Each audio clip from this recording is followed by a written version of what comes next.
സമാധാനത്തിനുള്ള Nobel സമ്മാനം വെള്ളിയാഴ്ച പ്രഖ്യാപിക്കാനിരിക്കുകയാണ്. 2025 സമാധാനത്തിനുള്ള Nobel സമ്മാനം. ആ നോബൽ സമ്മാനം ജേതാവ് ആര് എന്നതിനെക്കുറിച്ച് മാത്രമാണ് ഇപ്പോൾ സംശയമുള്ളത്. ജേതാവ് ആര് എന്നത് ഇതുവരെ ചിലപ്പോൾ അങ്ങനെ ചോദിക്കാറില്ലായിരുന്നു. എല്ലാ വർഷവും പ്രഖ്യാപനം നടക്കാറുണ്ടായിരുന്നു. ആ പ്രഖ്യാപനം വരുമ്പോൾ സ്വാഭാവികമായിട്ടും എല്ലാവരും ആ ആളെക്കുറിച്ച് തിരിച്ചറിയുകയാണ് പതിവ്. പക്ഷേ ഇപ്രാവശ്യം അങ്ങനെയല്ല. സമാധാനത്തിന് വേണ്ടിയിട്ട് നോബൽ സമ്മാന ജേതാവ് താനാണ് എന്ന് പ്രഖ്യാപിച്ചുകൊണ്ട് ഒരാൾ ഇങ്ങനെ വലം ഇടം ഇല്ലാതെ നടക്കുന്ന കാഴ്ച ലോകം മുഴുവൻ കണ്ടതാണ്. അതുകൊണ്ടാണ് അതാണോ ജേതാവ്, ആ ആളാണോ ജേതാവ് എന്നതിനെക്കുറിച്ച് ഉറ്റുനോക്കുന്നത്. ഈ വരുന്ന വെള്ളിയാഴ്ച നോബൽ സമ്മാനത്തിനുള്ള സമ്മാനം പ്രഖ്യാപിക്കുമ്പോൾ ആ ജേതാവ് ഡൊണാൾഡ് ട്രംപ് ആണോ എന്നതിനെക്കുറിച്ചാണ് എല്ലാവർക്കും അറിയേണ്ടത്. കാരണം ഡൊണാൾഡ് ട്രംപാണ് താൻ സമാധാനത്തിന് വേണ്ടിയുള്ള വെള്ളരിപ്രാവാണ് എന്ന് പറഞ്ഞ് ലോകത്തോട് മുഴുവൻ വിളിച്ചു പറഞ്ഞുകൊണ്ടിരിക്കുന്നത്.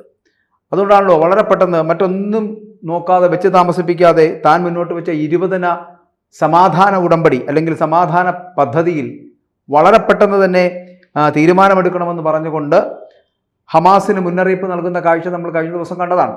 അത് ഈ ഞായറാഴ്ച അമേരിക്കൻ സമയം രാത്രി അവസാനിക്കുകയും ഇന്ത്യൻ സമയം തിങ്കൾ പകലിന് 3:30 ആ അന്ത്യശാസന സമയം കഴിയുകയും ചെയ്തു. പക്ഷേ ഇന്ന് ഈ 2 ദിവസം കഴിഞ്ഞിട്ടും ഇതുവരെ അതിനൊരു തീരുമാനം നടന്നിട്ടില്ല. യുദ്ധം അവിടെ മുറയ്ക്ക് നടക്കുന്നുണ്ട്, ഒപ്പം തന്നെ ചർച്ചകളും പുരോഗമിക്കുന്നുണ്ട്. പക്ഷേ ഹമാസും ഇസ്രായേലും തമ്മിലുള്ള യുദ്ധത്തിൻ്റെ ഒരു പരിസമാപ്തി എന്ന് പറയപ്പെടുന്നത് ആയിട്ടില്ല. അന്ത്യശാസനമൊക്കെ നൽകി അമേരിക്ക നിൽപ്പുണ്ട്. അത് ഈ നോബൽ സമ്മാനം നേടിയെടുക്കുന്നതിൻ്റെ ഭാഗമായിട്ടുള്ള അദ്ദേഹത്തിൻ്റെ ഒരു തന്ത്രമായിരുന്നു എന്ന് വേണമെങ്കിൽ പറയാം. ഇതാണ് ആ തിരക്കുകൂട്ടലിന് പിന്നിലെ ലക്ഷ്യമെന്ന് പറഞ്ഞാൽ എന്തായിരുന്നു? ആ തിരക്കുകൂട്ടൽ പെട്ടെന്ന് ഇവിടെ ഹമാസിനെ സമാധാന കരാറിലേക്ക് എത്തിക്കുക എന്ന് പറഞ്ഞാൽ നോബൽ സമ്മാന ജേതാവാകുക എന്നുള്ളത് ഏതൊരു കൊച്ചുകുട്ടിക്ക് പോലും മനസ്സിലാക്കാൻ കഴിയുന്നതാണ്, ഊഹിക്കാവുന്നതാണ് എന്ന് പറയാതിരിക്കാൻ കഴിയില്ല. കാരണം അത്രയ്ക്കും തരംതാണ പ്രവൃത്തിയാണ് ഈ മഹാൻ കാണിച്ചു കൂട്ടുന്നത് എന്നുള്ളതാണ്. എവിടെയെങ്കിലും തന്നെപ്പോലൊരു സമാധാന പ്രിയൻ വേറെ ഇല്ല എന്നും മാത്രമല്ല മികച്ച മധ്യസ്ഥനും ഒപ്പം തന്നെ നയതന്ത്രത്തിനും താൻ മാത്രമാണ് എന്ന് പലപ്പോഴും വിളിച്ചു പറയുന്ന രീതിയിലാണ് ഇദ്ദേഹം പെരുമാറിയിട്ടുള്ളത്. ലോകം കണ്ട കാഴ്ചയാണ്. കുറച്ച് മാസങ്ങളായിട്ടുള്ള ട്രംപിൻ്റെ ചില നടപടികൾ എന്ന് പറയപ്പെടുന്നത് ഇത്തരത്തിലുള്ളതാണ്. അപ്പോൾ നോബലിനോടുള്ള ട്രംപിൻ്റെ അടങ്ങാത്തൊരു ആഗ്രഹം അത് ഈ കഴിഞ്ഞ ഭരണകാലത്ത് തുടങ്ങി വെച്ചതാണ്. നമുക്കറിയാമല്ലോ എന്തുകൊണ്ടായിരിക്കും അത് എന്ന് അറിയാം. അത് കാരണം ബറാക്ക് ഒബാമയ്ക്ക് ലഭിച്ച ഒരു നൊബൽ സമ്മാനം സമാധാനത്തിനുള്ള ലഭിച്ചിട്ടുണ്ട്. അതുമായിട്ട് ബന്ധപ്പെട്ടിട്ടുള്ള സ്വാഭാവികമായിട്ടുള്ള ഒരു കണ്ണുകടി തന്നെയാണ് അത്തരത്തിൽ ട്രംപിനെയും കൊണ്ടെത്തിച്ചത് എന്ന് പറയേണ്ടിയിരിക്കുന്നു. തൻ്റെ വിദേശ നയ നേട്ടങ്ങൾ ഒപ്പം തന്നെ മുൻഗാമികളെപ്പോലെ തന്നെ താനും അതുകൊണ്ട് തന്നെ നോബൽ സമ്മാനത്തിന് അർഹനാകേണ്ടതുണ്ട് എന്ന് പലവട്ടം ഇദ്ദേഹം പറഞ്ഞു നടന്നിട്ടുമുണ്ട്. അതൊക്കെ പരസ്യമായിട്ട് അദ്ദേഹം വാദിക്കുന്ന ചില കാര്യങ്ങളാണ് എന്ന് കൂടി പറയട്ടെ. അപ്പോൾ അങ്ങനെ വരുമ്പോൾ കഴിഞ്ഞ മാസം തന്നെ UN വെച്ച് അദ്ദേഹം ഇത്തരത്തിൽ ഒരു പ്രസംഗം ആവർത്തിക്കുകയുണ്ടായി. അതിൽ പറയുന്നു, എല്ലാവരും പറയുന്നു താൻ നോബലിന് അർഹനാണ് എന്ന് പറയപ്പെടുന്ന തരത്തിലുള്ള വാദഗതികളാണ് അന്ന് UN വെച്ച് ഇദ്ദേഹം പറഞ്ഞത്. നോബൽ സമ്മാന ജേതാവാകാൻ അമേരിക്കൻ പ്രസിഡന്റ് ഡൊണാൾഡ് ട്രംപ് ആണ് ഏറ്റവും പ്രാപ്തൻ എന്നുള്ള രീതിയിൽ. ഒന്നും രണ്ടുമല്ല, അദ്ദേഹം ഏകദേശം 7 യുദ്ധങ്ങളാണ് താൻ കാരണം ഇല്ലാതാക്കിയതെന്നും അവസാനിപ്പിച്ചതെന്നും ഒക്കെയാണ് അദ്ദേഹം ഇതിനു വേണ്ടിയിട്ടുള്ള അവകാശവാദമായിട്ട് ഉന്നയിക്കുന്നത് എന്നുള്ളതാണ്. പക്ഷെ ആ അവകാശവാദങ്ങൾ ഉന്നയിക്കുമ്പോഴും അതൊക്കെ ചെവിക്കൊള്ളാൻ നോർവേ തയ്യാറാകുമോ എന്നുള്ളതിനെക്കുറിച്ച് നമ്മൾ കാത്തിരുന്ന് കാണേണ്ടിയിരിക്കുന്നു. ഇനി ദിവസങ്ങൾ അല്ലെങ്കിൽ മണിക്കൂറുകൾ മാത്രമാണ് ഉള്ളത്. നമുക്കറിയാമല്ലോ അദ്ദേഹം പറയുന്ന ഈ 7 യുദ്ധങ്ങൾ പറയുമ്പോൾ അതിനകത്ത് ഒന്നെന്ന് പറയുന്നത് ഇന്ത്യ പാക് സംഘർഷമാണ്. ആ ഇന്ത്യ പാക് സംഘർഷം അവസാനിപ്പിച്ചത് താനാണെന്ന വലിപ്പം പറച്ചിൽ അത് ഇന്ത്യ ഇതുവരെ അംഗീകരിച്ചിട്ടില്ല എങ്കിൽ കൂടിയും ഇപ്പോഴും അദ്ദേഹം പറയുന്നുണ്ട് താൻ കാരണമാണ് അവർ സമാധാനമുണ്ടായത്, ഇന്ത്യയും പാകിസ്ഥാനും തമ്മിലുള്ള യുദ്ധം നടക്കാതായിപ്പോയത് അല്ലെങ്കിൽ അവസാനിക്കാനായിട്ട് അതിന് തയ്യാറെടുപ്പുകൾ നടത്തിയത് താനാണ് എന്നുള്ള വലിയ വീരവാദം അദ്ദേഹം പറയുന്നുണ്ട്. മാത്രമല്ല ഈ താരിഫ് റേറ്റിലെ മാറ്റങ്ങൾ കൊണ്ടുവന്നല്ലോ, ആ താരിഫ് കൊണ്ടുവന്നിട്ട് ശതകോടിക്കണക്കിന് വരുമാനം അമേരിക്ക നേടിയെടുത്തു എന്ന് പറയപ്പെടുന്ന തരത്തിലുള്ള അദ്ദേഹത്തിൻ്റെ ശ്രമവും താൻ സമാധാനം അതിലൂടെ ഉണ്ടാക്കിയെടുക്കുവാനുള്ള ഒരു ശ്രമത്തിൻ്റെ ഭാഗമായിട്ടാണ് അത്തരത്തിൽ താരിഫ് ഉയർത്തിക്കൊണ്ടുവന്നത് എന്നുള്ള ട്രംപിൻ്റെ മണ്ടൻ വിശ്വാസങ്ങളും ഒക്കെ പറയുന്നുണ്ട്. അതും ഇതിന് കാരണമാണ്, ഇതിന് നിദാനമാണ്, അല്ലെങ്കിൽ നോബൽ സമ്മാന ജേതാവാകാനുള്ള കാരണങ്ങളിൽ ഒന്നാണ് എന്ന് കൂടി അദ്ദേഹം പറയുന്നുണ്ട്. ഏറ്റവും ഒടുക്കം അദ്ദേഹം പറയുന്നതാണ് ഈ താരിഫിൽ തനിക്ക് അധികാരമില്ലായിരുന്നെങ്കിൽ ഇപ്പോഴും 4 അല്ലെങ്കിൽ 4 മുതൽ 7 യുദ്ധങ്ങൾ ഈ ലോകത്തുണ്ടായനെ എന്നാണ് അദ്ദേഹം പറഞ്ഞു വെക്കുന്നത്. അങ്ങനെ യുദ്ധങ്ങൾ ഒന്നും ഉണ്ടാകാതിരിക്കുവാനും 7 യുദ്ധങ്ങളെ അവസാനിപ്പിക്കുവാനും ശ്രമിച്ച ഒരു നേതാവ് എന്ന നിലയിൽ സമാധാനത്തിനുള്ള നൊബേൽ സമ്മാനം തനിക്ക് അർഹതപ്പെട്ടതാണ്, തനിക്ക് അവകാശപ്പെട്ടതാണ് എന്ന് പറഞ്ഞു നടക്കുന്ന ഈ ട്രംപിനെയാണ് നമുക്ക് കാണാൻ കഴിയുന്നത്. കഴിഞ്ഞ കുറച്ച് ദിവസങ്ങളായി അങ്ങനെ തന്നെയാണ് കാണാൻ കഴിയുന്നത്. പക്ഷേ ട്രംപിൻ്റെ അവകാശവാദങ്ങളൊക്കെ ഇങ്ങനെ പോകുമ്പോഴും തൻ്റെ നേട്ടങ്ങൾ പക്ഷേ ഒരു നോബൽ കമ്മിറ്റി കാണുന്നില്ല എന്നുള്ളൊരു പരാതി കൂടി അദ്ദേഹം പറയുന്നുണ്ട്. കാരണം എന്തുകൊണ്ടായിരിക്കും അത്തരത്തിലൊരു പരാതി പറയേണ്ടി വരുന്ന ഒരു സ്ഥിതിവിശേഷം ഉണ്ടായത് എന്ന് മനസ്സിലാക്കുക. അങ്ങനെ ഒരാൾ ആവശ്യപ്പെട്ടുകൊണ്ടിരുന്നാൽ കിട്ടുന്നതോ ലഭിക്കുന്നതോ ആണോ ഈ നോബൽ സമ്മാനം അല്ലെങ്കിൽ ഇത്തരത്തിലുള്ള സമ്മാനങ്ങൾ എന്ന് നമ്മൾ മനസ്സിലാക്കുക. കാരണം എല്ലാ വർഷവും ഇത് നടപ്പിലാക്കുന്നത് നോർവേ ആണ്. ഇത് നടപ്പിലാക്കുന്നത് നോർവേയുടെ പാർലമെന്റ് ഒരു 5 അംഗ പാനലിനെയാണ് നിയമിക്കാറുള്ളത്. അത് സ്വതന്ത്രമായിട്ടുള്ള ഒരു പാനലുമാണ്. ഈ നോബൽ കമ്മിറ്റിയാണ് ഈ പുരസ്കാര ജേതാവിനെ അടക്കം നിർണ്ണയിക്കുക എന്ന് പറയപ്പെടുന്നത്. അവരാണ് അത് തിരഞ്ഞെടുക്കുന്നത്.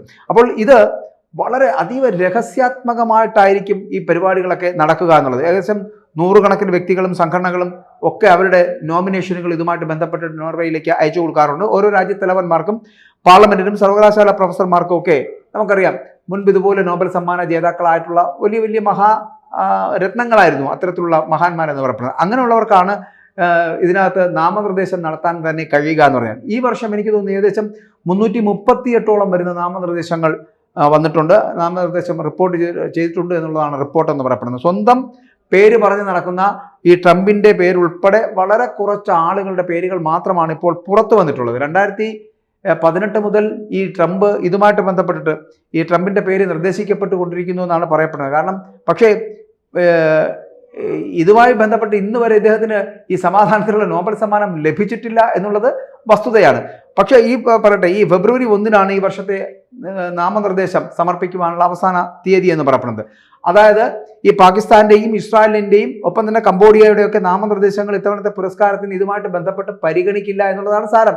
അത് ഇന്ത്യ പാക് യുദ്ധമായിരുന്നാലും ശരി, ഇസ്രായേലിൻ്റെ യുദ്ധമായിരുന്നാലും കംബോഡിയയുടെ യുദ്ധമായിരുന്നാലും ഒക്കെ ഇപ്രാവശ്യത്തെ നാമനിർദ്ദേശ പത്രിക സമർപ്പണത്തിന് അത് അംഗീകരിക്കാൻ കഴിയില്ല. കാരണം ഇതിൻ്റെ നാമനിർദ്ദേശ പത്രികയുടെ സമർപ്പണ തീയതി എന്ന് പറയപ്പെടുന്നത് 2025 ഫെബ്രുവരി മാസത്തിലായിരുന്നു. അത് കഴിഞ്ഞു. അപ്പോൾ അതിനുശേഷമാണ് ബാക്കിയുള്ളതൊക്കെ നടന്നതും. അപ്പോൾ ഇതുമായിട്ട് ബന്ധപ്പെട്ടിട്ട് ഇദ്ദേഹത്തിൻ്റെ പേര് നിർദ്ദേശം നടത്തുന്നതിന് വേണ്ടി പോലും പലരും മുന്നോട്ട് വന്നിട്ടില്ല എന്നുള്ളതാണ്. പക്ഷേ അന്ന് ന്യൂയോർക്കിലെ റിപ്പബ്ലിക്കനായിട്ടുള്ള ക്ലോഡിയ ടെന്നിയാണ് ഇപ്രാവശ്യം ഈ ട്രംപിൻ്റെ പേര് നാമനിർദ്ദേശം ചെയ്തിട്ടുള്ളത്. ട്രംപിനെ നോബൽ കൊടുത്തേ മതിയാവൂ എന്ന് ആവശ്യപ്പെട്ടുകൊണ്ട് അനുയായികളും ഒക്കെ ഇതുമായിട്ട് ബന്ധപ്പെട്ടിട്ട് രംഗത്തെത്തുന്ന കാഴ്ചയും നമ്മൾ കണ്ടതാണ്. ഇനിയും അത് അവിടെ ആവർത്തിക്കാൻ പോവുകയാണ്. കാരണം ട്രംപിൻ്റെ മിഡിൽ ഈസ്റ്റ് പ്രതിനിധിയായിട്ടുള്ള സ്റ്റീവ് വിറ്റ്കോഫിൻ്റെ നോർവീജിയൻ കമ്മിറ്റിയോടുള്ള ഒരു പ്രതികരണം അത് എന്ന് പറയപ്പെടുന്നത് ഈ ഡൊണാൾഡ് ട്രംപിന് തന്നെ ആയിരിക്കണം പ്രാവശ്യത്തെ നോബൽ സമ്മാന ജേതാവാക്കേണ്ടത് എന്നുള്ള തരത്തിലുള്ള വാദഗതികൾ പോലും മുന്നോട്ട് വെക്കുന്നുണ്ട് എന്നുള്ളതാണ്. അപ്പോൾ ബോധപൂർവം ചിന്തിച്ച് ട്രംപിൻ്റെ നേട്ടങ്ങളെ അംഗീകരിക്കാനാണ് ഈ സ്റ്റീവ് തന്നെ അന്ന് നോർവേ കമ്മിറ്റിയോട് ഈ 5 അംഗ പാനലിനോട് ആവശ്യപ്പെട്ടത് എന്നുള്ളതാണ്. അതായത് അതിൽ നിന്ന് നമുക്ക് മനസ്സിലാക്കാൻ കഴിയുന്നത് ട്രംപിന് തന്നെ നിങ്ങൾ സമാധാനത്തിനുള്ള നോബൽ സമ്മാനം നൽകണം എന്നുള്ളതാണ്. അപ്പോൾ ട്രംപിന് ഈ പുരസ്കാരം നിഷേധിച്ചു കഴിഞ്ഞാൽ അത് അമേരിക്കയെ അപമാനിക്കുന്നതിന് തുല്യമാണ് എന്നാണ് സ്റ്റീവ് പറഞ്ഞു വെക്കുന്നത്. അങ്ങനെ ആരാൽ പറയപ്പെടുന്നു എന്നുള്ളതാണ് പ്രശ്നം. കാരണം ഡൊണാൾഡ് ട്രംപ് എന്ന് പറയപ്പെടുന്ന വ്യക്തി സ്റ്റീവ് എന്ന് പറയപ്പെടുന്ന ഒരാളെ കൊണ്ട് ഓപ്പറേറ്റ് ചെയ്യുന്നു എന്ന് വേണമെങ്കിൽ നമ്മൾ ഇതുമായിട്ട് ബന്ധപ്പെട്ട് പറയേണ്ടി വരും. എന്തിന് ഈ ട്രംപ് തന്നെ നോർവേയുടെ ധനമന്ത്രിയായിട്ടുള്ള ജെൻസ് സ്റ്റോൾട്ടൻബെർഗിനോട് തൻ്റെ കാര്യം ഒന്ന് പരിഗണിക്കണം എന്ന് പറയുന്ന സാഹചര്യത്തിലേക്ക് എത്തുക എന്ന് പറഞ്ഞാൽ ഒന്ന് ആലോചിച്ച് നോക്കിയേ. എത്രമാത്രം ഗതികെട്ട ഒരു പ്രസിഡന്റാണ് US ഇപ്പോൾ ഭരിക്കുന്നത് എന്നുള്ളത് ആലോചിച്ച് നോക്കിയാൽ പല കോർപ്പറേറ്റ് നേതാക്കന്മാരും ഒക്കെ ഇദ്ദേഹത്തിനോട് ഈ തരത്തിലുള്ള പിന്തുണ പ്രഖ്യാപിച്ചിട്ടുണ്ടെങ്കിൽ കൂടിയും ചിലപ്പോൾ കളിയാക്കലിൻ്റെ വക്കിൽ നിന്നായിരിക്കും പലരും ഇതിനെക്കുറിച്ച് ചിന്തിക്കുന്നത് പോലും. കാരണം ആർക്കും ഇത്തരത്തിൽ എനിക്കൊരു നോബൽ സമ്മാനം തരണം എന്ന് പറഞ്ഞ് നടക്കുന്ന ഒരു വ്യക്തിയെ നമുക്ക് എവിടെയെങ്കിലും കാണിച്ചു കൊടുക്കാൻ കഴിയുമോ? എവിടെയെങ്കിലും കണ്ടിട്ടുണ്ടോ അങ്ങനെ അത്തരത്തിലൊരു വ്യക്തിയെ? നമുക്കറിയാമല്ലോ, ഈ ഇടയ്ക്ക് നമുക്ക് പറയാൻ കഴിയുന്നത് നമ്മുടെ സുരേഷ് ഗോപി പറഞ്ഞ ഒരു വാചകമാണ്, തൃശ്ശൂർ എനിക്ക് വേണം, ഞാനിതിങ്ങ് എടുക്കുക എന്ന് പറയുന്ന പോലെ നോബൽ സമ്മാനം ഞാനിതിങ്ങ് എടുക്കുക എന്ന് പറഞ്ഞ് നടക്കുന്ന ഡൊണാൾഡ് ട്രംപിനെ കാണേണ്ടി വരുന്നത് ലോകത്തിൻ്റെ ഗതികേടാണ് എന്ന് പറയാതിരിക്കാൻ കഴിയില്ല. എന്തായാലും ലോകം മുഴുവൻ ഇങ്ങനെ പറഞ്ഞു നടക്കുമ്പോഴും അതിന് ഒരു നേരിയ സാധ്യത പോലും ഇല്ല എന്നുള്ളതാണ് സത്യം. ഇതാണ് അന്താരാഷ്ട്ര നയതന്ത്ര നോബൽ വിദഗ്ധരുടെയൊക്കെ അഭിപ്രായം എന്ന് പറഞ്ഞാൽ എന്തിനാണ് ഡൊണാൾഡ് ട്രംപിന് സമ്മാനം കൊടുക്കേണ്ടത്, അല്ലെങ്കിൽ നോബൽ സമ്മാന ജേതാവാകാൻ എന്ത് യോഗ്യതയാണ് ഈ ഡൊണാൾഡ് ട്രംപിനുള്ളത് എന്ന് സാധാരണ കൊച്ചുകുട്ടികൾക്ക് അവരെ അറിയാം. ഈ ഡൊണാൾഡ് ട്രംപിനെ പോലുള്ള ഒരു പ്രസിഡന്റിനെ കുറിച്ച് എന്ത് കാഴ്ചപ്പാടാണ് ലോകത്തിനുള്ളത് എന്ന്. അതുകൊണ്ട് തന്നെ ഈ ഹ്രസ്വകാലത്തേക്കൊക്കെ യുദ്ധം അവസാനിപ്പിക്കുന്നതും അതിൻ്റെ യഥാർത്ഥ കാരണങ്ങളിലേക്കൊക്കെ ഇറങ്ങിച്ചെന്ന് അത് പരിഹരിക്കുന്നതും ഇവ രണ്ടും തമ്മിൽ വലിയ വ്യത്യാസമുണ്ട്. ഒരു ഹ്രസ്വകാലത്ത് കുറച്ചു കാലത്തേക്ക് മാത്രം യുദ്ധം അവസാനിപ്പിക്കുന്നതാണ് ഹമാസിൻ്റെയും ഇസ്രായേലിൻ്റെയും യുദ്ധമെങ്കിൽ കുറച്ച് കഴിഞ്ഞ് വീണ്ടും ആരംഭിക്കും. പകരം അതിൻ്റെ ആഴങ്ങളിലേക്ക് ഇറങ്ങിച്ചെന്ന് അതിൻ്റെ അവസ്ഥ എന്താണ്, അല്ലെങ്കിൽ അതിൻ്റെ യഥാർത്ഥ കാരണങ്ങൾ എന്താണ്, ആ കാരണങ്ങൾ കണ്ടുപിടിച്ച് അതിനൊരു അവസാനം ഉണ്ടാക്കുന്നതാണ് യഥാർത്ഥ സമാധാനം എന്ന് പറയപ്പെടുന്നത്. അങ്ങനെ സമാധാനം ഉണ്ടാക്കുവാൻ ഈ കക്ഷിക്ക് കഴിഞ്ഞോ? അദ്ദേഹം വളരെ പെട്ടെന്ന് തീരുമാനമെടുക്കുന്നു, ഒരു 20 പരിപാടി മുന്നോട്ട് വെക്കുന്നു, ആ സമാധാന കരാറിൽ ഒപ്പിടുക എന്ന് ഹമാസിനോട് അന്ത്യശാസനം നൽകുന്നു. ഇങ്ങനെ അന്ത്യശാസനം കൊടുത്തൊക്കെ ഒപ്പിടിച്ച് വാങ്ങിച്ച് സമാധാനം പ്രിയനാണ് എന്ന് പറയാനും സമാധാനത്തിൻ്റെ നോബൽ സമ്മാനം നേടിയെടുക്കുവാനും എന്ത് അർഹതയാണ് നിങ്ങൾക്കുള്ളത് എന്ന് ചോദിക്കേണ്ടി വരും. അപ്പോൾ തന്നെ ഈ രാഷ്ട്രീയ സമ്മർദ്ദത്തിന് വഴങ്ങുന്ന ഒരു രീതിയല്ല സത്യത്തിൽ ഈ നോബൽ കമ്മിറ്റിയുടേത് എന്നുള്ളത് പറയാതിരിക്കാൻ കഴിയില്ല. കാരണം അങ്ങനെയാണ് US പ്രസിഡന്റും നോബൽ വിവാദവും എന്ന് പറയപ്പെടുന്നത് ഒരിക്കലും ആദ്യമായിട്ടല്ല. നമുക്കറിയാമല്ലോ, അധികാരത്തിലേറി 9 മാസങ്ങൾ പിന്നിട്ടപ്പോഴാണ് നമുക്ക് ഈ ബരാക് ഒബാമയ്ക്ക് നോബൽ സമ്മാനം ലഭിക്കുന്നത്. അന്ന് ഈ പുരസ്കാരം നൽകാൻ മാത്രമുള്ള എന്തെങ്കിലും ഇടപെടലുകൾ അദ്ദേഹത്തിൻ്റെ ഭാഗത്ത് നിന്ന് ഉണ്ടായിട്ടുണ്ടോ എന്നുള്ള ചോദ്യം അന്നുണ്ടായിരുന്നു എന്നുള്ളതാണ്.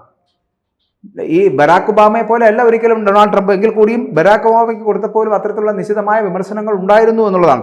അപ്പോൾ ട്രംപിനെ കൂടാതെ ഇത്തവണ റഷ്യൻ പ്രതിപക്ഷ നേതാവായിട്ടുള്ള അലക്സ് നവാൽനിയുടെ വിധവയായിട്ടുള്ള യൂസിയ നവാൽനിയ അവരും ഇതിനകത്ത് ഭാഗവാക്കാണ്. ഒപ്പം തന്നെ സുഡാനിൽ പ്രവർത്തിക്കുന്ന മനുഷ്യാവകാശ സംഘടനകൾ എന്നിവരെല്ലാം ഇപ്പോൾ ഈ നോബൽ സമ്മാന പട്ടികയിൽ ഇടം പിടിച്ചിട്ടുമുണ്ട്. അതുകൊണ്ട് തന്നെ സാങ്കേതികമായിട്ട് കണക്കാക്കുകയാണെങ്കിൽ തന്നെയും നോർവീജിയൻ നോബൽ കമ്മിറ്റി നമുക്കറിയാം, ഞാൻ ആദ്യം സൂചിപ്പിച്ച പോലെ സ്വതന്ത്രമായിട്ട് പ്രവർത്തിക്കുന്ന ഒരു കമ്മിറ്റിയാണ്.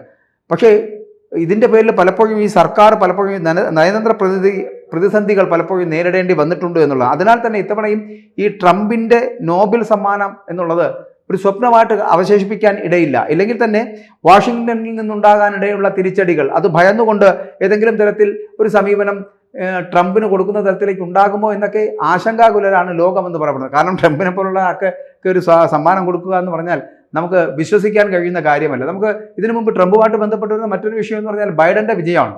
ബൈഡൻ്റെ വിജയം അംഗീകരിക്കാനാവാത്ത ട്രംപ് അനുകൂലികൾ നടത്തിയ പേക്കൂത്തുകൾ നമ്മൾ കണ്ടതാണ്. ആ അധികാരത്തിലേറുന്ന ദിവസം, അതായത് ബൈഡൻ അധികാരത്തിലേറുന്ന ദിവസം ക്യാപിറ്റോളിൽ ഇരച്ചു കയറിക്കൊണ്ടന്ന് കലാപം നടത്തിയത് ആരും ഒട്ടും മറക്കാനിടയില്ല, മറന്നു കാണാനിടയില്ല. അപ്പോൾ നോബൽ നിഷേധിക്കപ്പെട്ടാൽ, നോബൽ സമ്മാനം ട്രംപിന് ലഭിക്കില്ല എന്നൊരു അവസ്ഥ വന്നു കഴിഞ്ഞാൽ ഈ പ്രവചനാതീതമായിട്ട് പ്രവർത്തിക്കുന്നവന്മാരാണ് ഈ ട്രംപിൻ്റെ കൂട്ടരും ട്രംപിൻ്റെ അനുയായികളും എന്ന് പറയപ്പെടുന്നവർ. അവർ ഏത് തരത്തിലായിരിക്കും, എന്തൊക്കെയായിരിക്കും കാട്ടിക്കൂട്ടുക എന്നുള്ളതൊന്നും നമുക്ക് ഒരിക്കലും പ്രവചിക്കാൻ കഴിയില്ല എന്നുള്ളതാണ് സത്യം. അത്തരത്തിലുണ്ടായാൽ തന്നെ സമാധാനത്തിനുള്ള നോബൽ സമ്മാനം ലഭിക്കാതെ വരുമ്പോൾ അസമാധാന പ്രിയനായിട്ടുള്ള ഈ ട്രംപ് വരുത്തി വയ്ക്കാൻ പോകുന്ന നാശങ്ങൾ എന്തൊക്കെയാണ് എന്ന് കാത്തിരുന്ന് കാണേണ്ടിയും വരും എന്നുള്ള കാര്യത്തിൽ സംശയമില്ല. കാരണം ഈ നോർവേയൊക്കെ ചിലപ്പോൾ വല്ലാതെ വേർപ്പ് കുടിക്കുന്ന തരത്തിലേക്കുള്ള സംഗതികളിലേക്ക് എത്തിക്കപ്പെടും. പലതരത്തിലുള്ള വ്യാപാര ബന്ധങ്ങളടക്കം തടസ്സപ്പെടുത്തും, നയതന്ത്ര ബന്ധങ്ങളിലടക്കം വിള്ളൽ വീഴ്ത്തും എന്നുള്ള കാര്യത്തിൽ സംശയമില്ല. അതാണ് അമേരിക്കൻ പ്രസിഡന്റായിട്ടുള്ള ഇപ്പോഴത്തെ പ്രസിഡന്റായിട്ടുള്ള ഡൊണാൾഡ് ട്രംപിൻ്റെ പ്രത്യേകത എന്ന് പറയപ്പെടുന്നത്. അതുകൊണ്ട് ഡൊണാൾഡ് ട്രംപിന് ഏതെങ്കിലും തരത്തിൽ സമ്മാനം ലഭിക്കില്ല എന്നുണ്ടെങ്കിൽ നോർവേയുടെ കാര്യത്തിൽ ചില തീരുമാനങ്ങൾ ഉണ്ടാക്കുവാനുള്ള സാധ്യത കൂടുതലാണ് എന്ന് പറയേണ്ടിയിരിക്കുന്നു. അത് ഞാനീ പറഞ്ഞില്ലേ, സാമ്പത്തിക, സാമൂഹിക, സാംസ്കാരിക, രാഷ്ട്രീയ മേഖലകളിലടക്കമുള്ള പ്രശ്നങ്ങളിലേക്ക് അത് വിരൽ ചൂണ്ടും എന്നുള്ള കാര്യത്തിൽ സംശയമില്ല. കൂടുതൽ വാർത്തകളും വിശേഷങ്ങളും നിങ്ങളിലേക്ക് എത്താൻ ABC മലയാളം സബ്സ്ക്രൈബ് ചെയ്യുക, ബെൽ ബട്ടണും അമർത്തുക.